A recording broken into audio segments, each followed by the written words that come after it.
Note में है आपका, प्रथम शिशु का जन्म सामान्य रूप से होता है। द्वितीय गर्भावस्था में यदि शिशु RH पॉजिटिव हो तो कठिनाई उत्पन्न हो जाती है। अगर द्वितीय अवस्था के अंदर बच्चा क्या हो, RH पॉजिटिव हो, द्वितीय गर्भावस्था के दौरान अगर बच्चा RH पॉजिटिव है, RH पॉजिटिव नहीं होना चाहिए, RH नेगेटिव होगा तो चल जाएगा, लेकिन अगर बच्चा RH पॉजिटिव है तो माता के शरीर में कठिनाई उत्पन्न हो जाती है। अगले बात करते हैं हम, आगे की बात देखना आप। आगे एक रोग हो जाता है, कैसा रोग होता है द्वितीय अवस्था के दौरान, माता के शरीर में बने RH प्रतिरक्षी, माता के शरीर में RH प्रतिरक्षी का निर्माण हो जाता है। मैंने समझाई दिया आपको कैसे होता है, माता के शरीर में RH प्रतिरक्षी का निर्माण कैसे हो जाता है, क्योंकि प्रथम प्रसव के दौरान है ना, माता अगर RH नेगेटिव है और बच्चा RH पॉजिटिव है तो विशेष ध्यान देने योग्य बात होती है कि प्रथम प्रसव के दौरान RH पॉजिटिव को RH नेगेटिव से मिलान करना अनिवार्य होता है। लेकिन द्वितीय गर्भावस्था आती है और बच्चा अगर RH पॉजिटिव होता है तो माता को बहुत ही ज़्यादा प्रॉब्लम उत्पन्न होती है, क्योंकि प्रथम प्रसव के दौरान प्रथम जो बच्चा जन्म लेगा वो तो सामान्य रूप से उत्पन्न हो जाएगा। अब हम इसके अंदर बात करते हैं कि माता के शरीर में बने RH प्रतिरक्षी, RH प्रतिरक्षी का निर्माण हो जाएगा। RH प्रतिरक्षी भ्रूण के रक्त में मौजूद RH कारकों से प्रतिक्रिया करते हैं। बिल्कुल सही बात है ये, क्योंकि RH प्रतिरक्षी माता के शरीर में निर्माण हो जाता है और माता के शरीर में जो बच्चा होता है उस बच्चे में मौजूद जो RH कारक होते हैं उनसे वो क्या करता है, प्रतिक्रिया करता है तथा रुधिर समूहन विधि द्वारा प्रतिक्रिया करता है तथा रुधिर समूहन विधि के द्वारा RBC को नष्ट करके, कौन सी विधि, किसको, RBC को। पढ़ा था हमने कि अगर कोई व्यक्ति RH नेगेटिव है, RH पॉजिटिव है, R पॉजिटिव का नेगेटिव के ब्लड चढ़ा दिया जाता है तो रुधिर समूहन के द्वारा RBC नष्ट हो जाती है, क्योंकि उसमें IgG प्रतिरक्षी उत्पन्न होती है। RH कारक के प्रति IgG प्रतिरक्षी उत्पन्न होती है जो RBC को क्या कर देती है, रुधिर समूहन विधि के द्वारा नष्ट कर देती है, जिससे क्या होता है, बिलीरुबिन नामक हानिकारक पदार्थ की मात्रा जमा हो जाती है जो यकृत तथा प्लीहा को विफल करके वक्र को क्या कर देता है, हानि पहुंचाता है। इस कारण माता के गर्भ में भ्रूण की मृत्यु तक हो सकती है। यही रीज़न होता है कि माता का जो गर्भ होता है उसके अंदर भ्रूण की तक की क्या हो सकती है, मृत्यु हो सकती है। और यदि शिशु जीवित रहता है और अगर बच्चा जीवित भी रहता है तो वह अत्यंत कमज़ोर तथा हेपेटाइटिस से ग्रसित होता है। और अगर बच्चा जन्म जीवित भी रह गया मान लो, तो वो बच्चा है ना अत्यंत कमज़ोर तथा हेपेटाइटिस रोग से ग्रसित होता है। इस रोग को गर्भ रक्ताणु कोरकता कहा जाता है। एक पॉइंट बनता है, गर्भ रक्ताणु कोरकता किसे कहते हैं, बहुत ईजी बात है।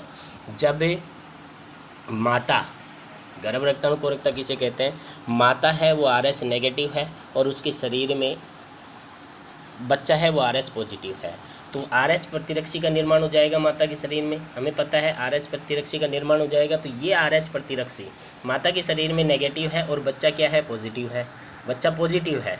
तो ये नेगेटिव पॉजिटिव आपस में क्या करेंगे, क्रियाएँ करते प्रतिक्रिया करेंगे तो रुधिर समूहन विधि के द्वारा RBC नष्ट हो जाएगी, RBC नष्ट हो जाती है। इसी कारण माता के गर्भ में भ्रूण की मृत्यु तक हो सकती है। मान लो अगर बच्चा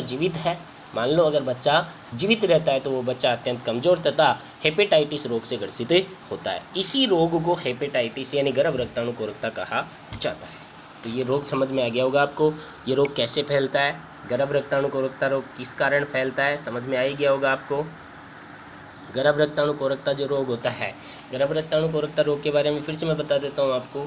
मान लो कि सेकंड प्रसव होता है माता में सेकंड प्रसव होता है। माता अगर RH प्रतिरक्षी का निर्माण हो गया माता ऑलरेडी RH नेगेटिव है और बच्चा अगर RH पॉजिटिव है तो वो RH नेगेटिव RH पॉजिटिव से प्रतिक्रिया करेंगे तो रुधिर समूहन विधि के द्वारा RBC नष्ट हो जाएगी, RBC नष्ट होगी। इसी कारण माता के गर्भ में जो बच्चा होता है उसकी मृत्यु तक हो सकती है। मान लो अगर वो बच्चा जीवित रहता है, अगर बच्चा जीवित भी रहता है तो अत्यंत कमज़ोर तथा हेपेटाइटिस से ग्रसित हो जाएगा और इसी रोग को गर्भ रक्ताणु कोरकता कहा जाता है। इसका उपचार क्या होता है, उपचार देखना आप। इस रोग के उपचार हेतु प्रथम प्रसव के 24 घंटों के भीतर माता को प्रति IgG एंटीबॉडीज़ यानी RSD प्रतिरक्षियों का टीका लगाया जाता है। ये मैंने पहले ही बता दिया, क्योंकि IgG प्रतिरक्षी उत्पन्न होती है उसके विरुद्ध, तो IgG प्रतिरक्षी का टीका लगाया जाता है। IgG प्रतिरक्षियों का टीका लगाया जाता है जिसे रोगम प्रतिरक्षी कहा जाता है। यानी रोगम है वो क्या, गर्भ रक्ताणु कोरकता रोग को नष्ट करने का, कंट्रोल करने का काम करता है। रोगम प्रतिरक्षी क्या होता है, 24 घंटे के भीतर द्वितीय प्रसव के दौरान माता के शरीर में 24 घंटे के भीतर IgG प्रतिरक्षी का टीका लगाया जाता है, इसे रोगम प्रतिरक्षी कहा जाता है। अब इसी के साथ हम पढ़ते हैं आगे का पॉइंट, रक्तादान, रक्त प्लस आदान। रक्तादान का मतलब होता है रक्त प्लस आदान। इसके अंदर क्या होता है, एक व्यक्ति से ब्लड दूसरे व्यक्ति के चढ़ाया जाता है। रक्त होता है रक्त प्लस आदान, आदान का मतलब होता है एक व्यक्ति से दूसरे व्यक्ति में ब्लड का चढ़ाना। तो रक्तादान की हम बात करते हैं। रक्तादान क्या होता है, ये एक ऐसी विधि है जिसमें एक व्यक्ति से दूसरे व्यक्ति में ब्लड को चढ़ाया जाता है, यानी एक व्यक्ति से दूसरे व्यक्ति में ब्लड को चढ़ाया जाता है, उसे रक्तादान कहा जाता है।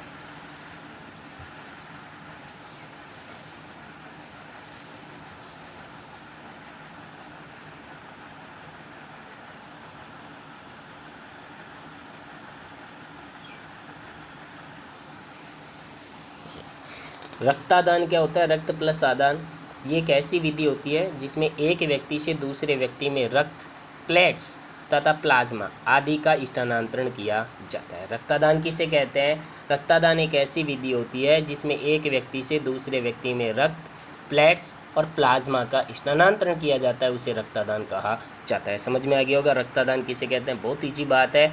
रक्तदान एक ऐसी विधि होती है जिससे एक व्यक्ति से दूसरे व्यक्ति में ब्लड का, प्लाज्मा का, प्लेट्स का क्या किया जाता है, स्थानांतरण किया जाता है, उसे रक्तदान कहा जाता है। नोट के बारे में हम बात करते हैं।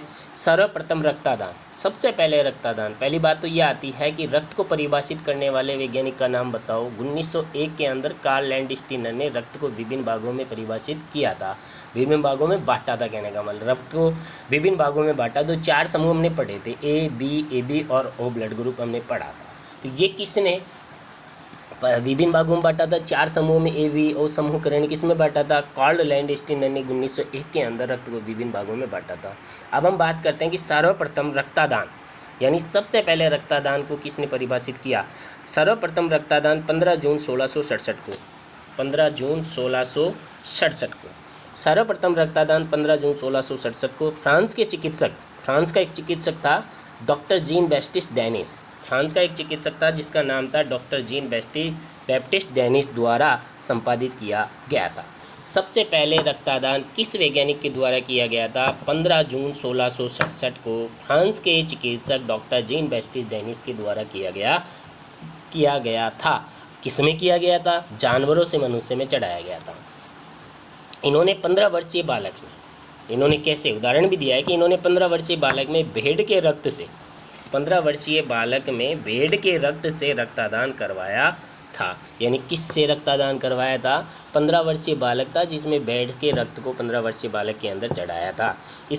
हालांकि इसके 10 वर्ष पश्चात पशुओं से मानव में रक्तदान को निषेध कर दिया गया था, क्योंकि पहले तो क्या था, 15 जून 1667 में जानवर से यानी भेड़ का रक्त था, भेड़ के रक्त को बच्चे में मानव में चढ़ाया गया, लेकिन इसके 10 वर्ष बाद इसको क्या कर दिया गया था, नष्ट कर दिया गया था। इस पर प्रतिबंध लगा दिया गया था कि जानवरों का ब्लड मानव में नहीं चढ़ाया जा सकता है।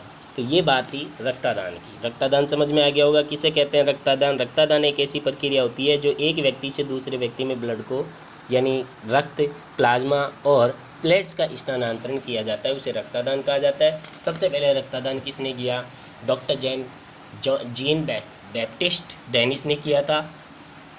कब किया था, 15 जून 1667 को किया था। किससे, किस में ब्लड का स्थानांतरण किया था, इसने 15 वर्षीय बालक था जिसके शरीर में भेड़ का रक्त इन्होंने चढ़ाया था, लेकिन इसके 10 वर्ष बाद गवर्नमेंट ने इसके ऊपर पूर्ण रूप से प्रतिबंध लगा दिया था। अब हम बात करते हैं कि रक्तदान की आवश्यकता। रक्तदान की आवश्यकता क्या होती है, रक्तदान की आवश्यकता यानी रक्तदान करना क्यों जरूरी होता है। आपको पता है शरीर में ब्लड की कमी हो जाती है, इस कारण रक्तदान किया जाता है। कोई व्यक्ति है अकस्मात एक्सीडेंट हो जाता है, उसका ब्लड निकल जाता है तो भी उसका रक्तदान किया जाता है। किसी बीमारी के कारण शरीर में ब्लड की मात्रा कम हो जाती है तो रक्तदान किया जाता है। गंभीर समस्याओं के कारण हमें रक्तदान की आवश्यकता होती है। तो रक्तदान की आवश्यकता क्यों होती है, ये इंपॉर्टेंट बात है क्योंकि इनमें से एक नंबर की क्वेश्चन निकल कर आ सकता है। रक्तदान की आवश्यकता, चोट लगने या अत्यधिक रक्त स्त्राव होने पर। पहली बात तो क्या आती है, चोट लग जाए या अत्यधिक रक्त स्त्राव हो जाए तो हमें रक्तदान की आवश्यकता होती है। चोट लगने या अत्यधिक रक्त स्त्राव होने पर रक्तदान की आवश्यकता होती है, पहली बात। दूसरी बात होती है शरीर में रक्तहीनता होने पर, शरीर में गंभीर रक्तहीनता होने पर यानी शरीर में रक्त की मात्रा कम होने पर, शरीर में गंभीर रक्तहीनता होने पर शल्य चिकित्सा के दौरान यानी ऑपरेशन के दौरान भी रक्त की जरूरत पड़ती है। रक्त में बिंबाणु यानी प्लेट्स अल्पता की स्थिति में, रक्त में अगर प्लेट्सों की मात्रा कम हो जाती है तो भी ब्लड चढ़ाया जाता है, इन्हें रक्तदान किया जाता है। हीमोफीलिया के रोगियों के लिए भी रक्तदान की आवश्यकता होती है। दात्र कोशिका अरक्तता के रोगियों को, दात्र कोशिका अरक्तता के रोगियों का मतलब होता है हमारे शरीर में जो ब्लड कोशिकाएं होती हैं उनकी क्रियाशीलता कम हो जाती है। क्यों? क्योंकि ब्लड की मात्रा शरीर में कम होने के कारण वो निष्क्रिय पोजीशन पे आ जाती है। इस कारण उनको सक्रिय बनाने के लिए ब्लड को चढ़ाना पड़ता है।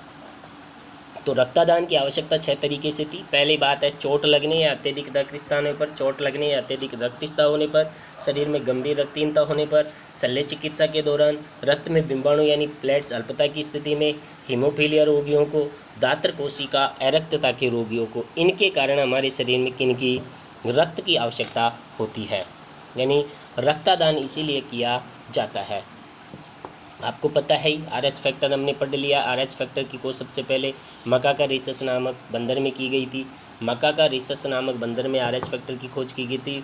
आर एच फैक्टर 5 प्रकार के होते हैं: R H D, R H E, R H E, R H C, R H C. और सबसे महत्वपूर्ण है आर एच डी होता है। 85% लोग हैं विश्व के अंदर वो आर एच पॉजिटिव पाए जाते हैं, 15% लोग होते हैं वो आर एच नेगेटिव पाए जाते हैं। और इसके साथ हम आर एच के बारे में बात की थी हमने। आर एच नेगेटिव और आर एच पॉजिटिव के बारे में अच्छी तरीके से मैंने समझा दिया है। इसके अंदर एक आया था गर्भ रक्ताणु कोरकता। गर्भ रक्ताणु कोरकता का उपचार होता है रोगम प्रतिरक्षी। गर्भ रक्ताणु कोरकता क्या होता है मैंने आपको समझा ही दिया है। गर्भ रक्ताणु कोरकता के बारे में आपको पता है R H positive, R H negative. R H positive का ब्लड आर एच नेगेटिव के अगर चढ़ा दिया जाता है, मान लो चढ़ा दिया जाए, तो आर एच ग्राही के शरीर में आर एच कारक के विरुद्ध आईजीजी प्रतिरक्षी उत्पन्न हो जाती है। यह आईजीजी प्रतिरक्षी आरबीसी को रुधिर संवहन विधि के द्वारा नष्ट कर देती है, जिससे रक्त में बिलिरुबिन नामक हानिकारक पदार्थ की मात्रा जमा हो जाती है, जो यकृत तथा प्लीहा को विफल करके वक्र को हानि पहुंचाती है, जिससे व्यक्ति की मृत्यु हो जाती है। इसी के साथ हमारे पास में गर्भ रक्ताणु कोरकता आती है। क्या होता है गर्भ रक्ताणु कोरकता का उदाहरण? इससे पहले हम पढ़ते हैं कि प्रतिरक्षी है वो हमारे शरीर में ऑलरेडी पहले से बनी हुई नहीं होती है।